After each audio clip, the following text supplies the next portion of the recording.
Hello guys, welcome to Zeenat garden and சமையல். இன்றைக்கி நாங்கள் என்ன செய்ய போகிறோன்னா சுண்டைக்காய் ரசம் தான் செய்ய போகிறோம். அதுக்காக நாங்கள் சுண்டைக்காய் எடுத்துருக்கோம். இப்போ இந்த சுண்டைக்காய் எங்கள் மாடி தோட்டத்தில் தான் நாங்கள் பறித்தோம். இப்போ சுண்டைக்காய் நம்ம 1-2 தட்டி தண்ணியில் போட்டு எடுத்துடலாம்.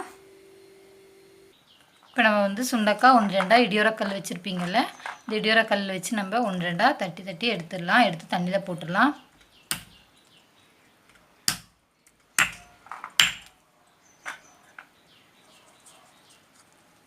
இது பார்த்திங்களா, இதே மாதிரி 1-2 நம்ம லைட்டாக தட்டி தட்டி எடுத்துடலாம். எடுத்துப்படி தண்ணியில் போட்டுக்கோங்க.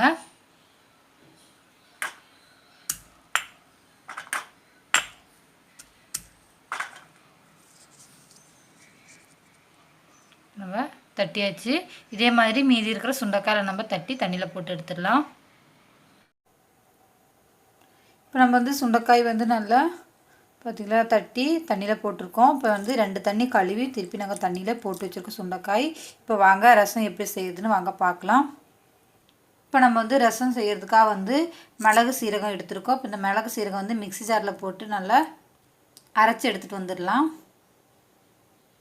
இப்போ மிளகு சீரகம் பார்த்திங்களா 1-2 நல்லா நம்ம மிக்ஸி ஜாரில் போட்டு அரைச்சி எடுத்து வந்தாச்சு. இப்போ இது கூடவே நம்ம 3 பச்சை மிளகா போட்டுக்கலாம்.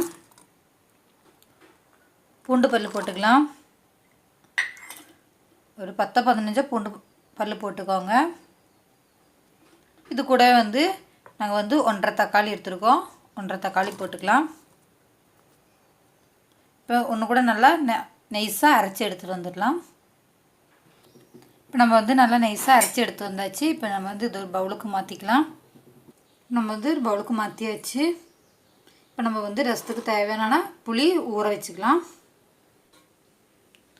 ஒரு சின்ன லெமன் அளவுக்கு நம்ம புளி இப்போ ஊற வச்சிடலாம். இப்போ நம்ம புளியெல்லாம் ஊற வச்சாச்சு. இப்போ புளி நல்லா ஊறிடுச்சு. இப்போ நம்ம புளி தண்ணி எடுத்து வச்சிடலாம். புளி நல்லா கரைச்சி புளி தண்ணி தனியாக எடுத்து வச்சிடலாம். இப்போ நம்ம புளியெல்லாம் கரைச்சி புளி தண்ணி எடுத்து வச்சாச்சு. இப்போ வாங்க ரசம் தாளிக்கலாம். ரசம் எப்படி தாளிக்கிறதுன்னு வாங்க பார்க்கலாம். இப்போ நம்ம ரசம் தாளிக்கிறதுக்காக ஒரு பேன் வச்சுருக்கோம். அந்த பேனில் இப்போ எண்ணெய் ஊற்றியாச்சு. இப்போ எண்ணெய் நல்லா சூடாகட்டும். இப்போ இந்த ரசம் ரொம்ப நல்லது உடம்புக்கு, எல்லாம் மருத்துவ குணமும் உள்ளது தான். இப்போ நாங்கள் பெருங்காயம், மிளகு, சீரகம், அப்புறம் சுண்டைக்காய் இதெல்லாம் நல்லா மருத்துவம் குணம் உள்ளது தான். எல்லாத்துக்குமே இது நல்லா வயிற்று புண்ணு, வாய் புண்ணு எல்லாத்துக்குமே நல்லாயிருக்கும். இப்போ எண்ணெய் நல்லா சூடாயிடுச்சு.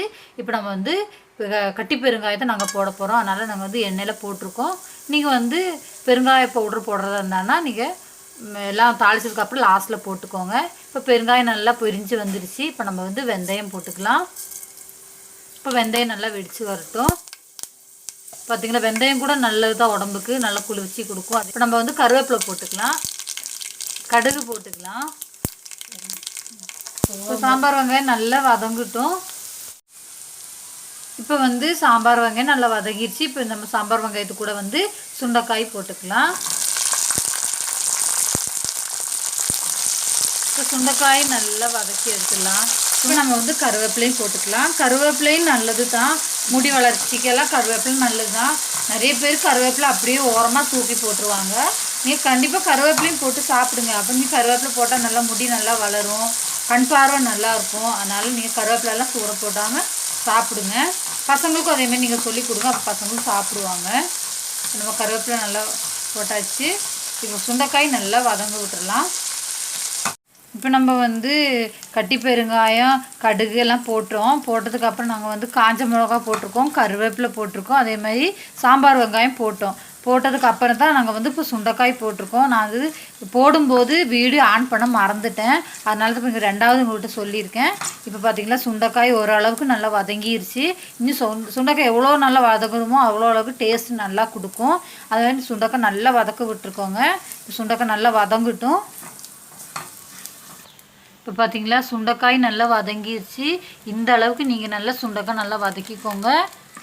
இப்போ நம்ம அரைச்சி வச்சுருக்கிற மிளகு, சீரகம், பூண்டு, பச்சை மிளகா, தக்காளி நல்லா அரைச்சி பேஸ்ட் பண்ணி வச்சுருக்கோம். இப்போ அது நம்ம போட்டுடலாம். போட்டதுக்கப்புறம் இன்னும் நல்லா கிளறி விட்டுக்கலாம். இந்த தக்காளியோட பச்சை வாசனை போகிற அளவுக்கு நல்லா வதக்கி விட்டுடலாம். 1/2 டீஸ்பூன் நம்ம மஞ்சத்தூள் போட்டுக்கலாம். மஞ்சத்தூள் கூட உடம்புக்கு நல்லது தான், நல்ல மருத்துவ குணம் உள்ளது தான். உப்பு தேவையான அளவுக்கு, இப்போ தேவையான அளவுக்கு உப்பு போட்டுக்கலாம். இப்போ வந்து மிளகு சீரகம் தக்காளியெல்லாம் நல்லா வதங்கியாச்சு. அதேமாதிரி பச்சை வாசனை எல்லாம் போயிடுச்சு தக்காளி. இப்போ அதிலே பார்த்தீங்கன்னா சுண்டக்காய் இன்னும் நல்லா வெந்துருச்சு. பார்த்தீங்களா சுண்டக்காய் வெந்திருக்கு பாருங்க.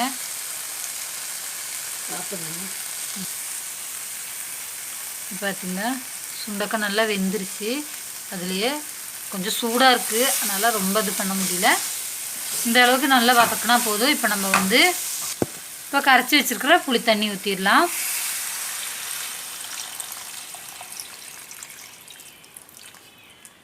நம்ம வந்து கரைச்சி வச்சுக்கிற புளி தண்ணியில் ஊற்றியாச்சு. இப்போ நம்ம புளி தண்ணி ஊற்றியாச்சு. இப்போ தேவையான அளவுக்கு நம்ம தண்ணி ஊற்றிக்கலாம். இப்போ நம்ம வந்து தேவையான அளவுக்கு தண்ணியெல்லாம் ஊற்றியாச்சு. இப்போ நீங்கள் டேஸ்ட் பண்ணி பார்த்துக்கோங்க. உப்பு புளிப்பு காரெல்லாம் கரெக்டாக இருக்கான்னு செக் பண்ணிக்கோங்க. அதுக்கப்புறம் நீங்கள் உப்பெல்லாம் பத்தலைன்னா நீங்கள் போட்டுக்கலாம். இப்போ பாருங்கள் சுண்டக்காய் நல்லா வெந்துருச்சு. பார்த்தீங்களா சுண்டக்காய்லாம் நல்லா வெந்துருச்சு. இந்த அளவுக்கு நீங்கள் நல்லா வேக விட்டால் போதும். நம்ம வதக்கும் போதே சுண்டக்காய் நல்லா வெந்துடும். அதனால் இதிலெல்லாம் போட்டு நீங்கள் வேக வைக்கணும் தேவையில்லை. இப்போ லைட்டாக பார்த்துக்கிட்டு லைட்டாக ரசம் வந்து லைட்டாக கொதிச்சு இப்படி வரும். அப்போ அப்படி வரும்போது நீங்கள் என்ன பண்ணணும், கொத்தமல்லி இலை அப்படியே தூவி விட்டுருங்க. இப்போ நம்ம வந்து கொத்தமல்லி இலை தூவி விட்டுலாம். அங்கங்கே லைட்டாக கொதி வருது. நம்ம வந்து கொத்தமல்லி இலை தூவி விட்டுலாம். தூவினதுக்கப்புறம் ரசம் வந்து இன்னும் கொஞ்சம் கூட லைட்டாக கொதிச்சு வரும். வரும்போது நீங்கள் அடுப்பு ஆஃப் பண்ணிட வேண்டியது தான். கண்டிப்பாக உங்கள் வீட்டில் இருக்கிறவங்களுக்கு நீங்கள் கண்டிப்பாக இந்த மாதிரி ரசம் வச்சு கொடுங்க. ஆனால் இந்த ரசம் வந்து நல்ல உடம்புக்கு நல்லது. வயிற்று புண்ணு ஆற்றிடும். அப்புறம் வந்து வாய்ப்புண்ணு, அப்புறம் ஏற்கனவே நான் நிறைய சொல்லியிருக்கேன், இந்த குழந்த பிறந்தவங்களுக்கு கொடுக்கலாம். அந்த மாதிரி யார் வேணாலும் சாப்பிட்லாம். நல்லா டேஸ்ட்டாக தான் இருக்கும். மருத்துவ குணம் உள்ளது இதில் எல்லாமே நாங்கள் போட்டது எல்லாமே மருத்துவ குணம் உள்ளது. நீங்கள் வந்து தக்காளி ரசம், பருப்பு ரசம், மிளகு ரசம், சுண்டைக்காய் ரசம், அப்படி டெய்லி வந்து ஒரே ரசம் வைக்காமல் மாற்றி கூட நீங்கள் செஞ்சுக்கலாம். ஒரு நாள் சுண்டைக்காய்னா ஒரு நாள் தக்காளி ரசம், இன்னொரு நாள் வந்து பருப்பு ரசம், அப்படி மாற்றி கூட நீங்கள் பசங்களுக்கு செஞ்சு கொடுத்துக்கலாம். பசங்க கண்டிப்பாக நல்லா விரும்பி சாப்பிடுவாங்க. பார்த்தீங்களா ரசம் வந்து அங்கங்கே லைட்டாக பார்த்தீங்களா கொதி வருது. இந்த அளவுக்கு வந்தால் போதும். நீங்கள் வந்து அடுப்பு ஆஃப் பண்ணிட வேண்டியது தான்.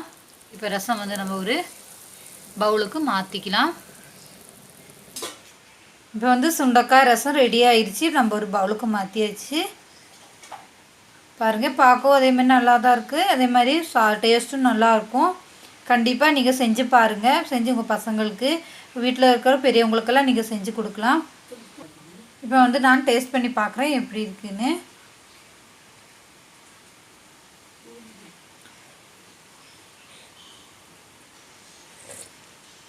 செம்ம டேஸ்ட்டாக இருக்குது காய். சும்மாவே குடிக்கலாம் ரசம்.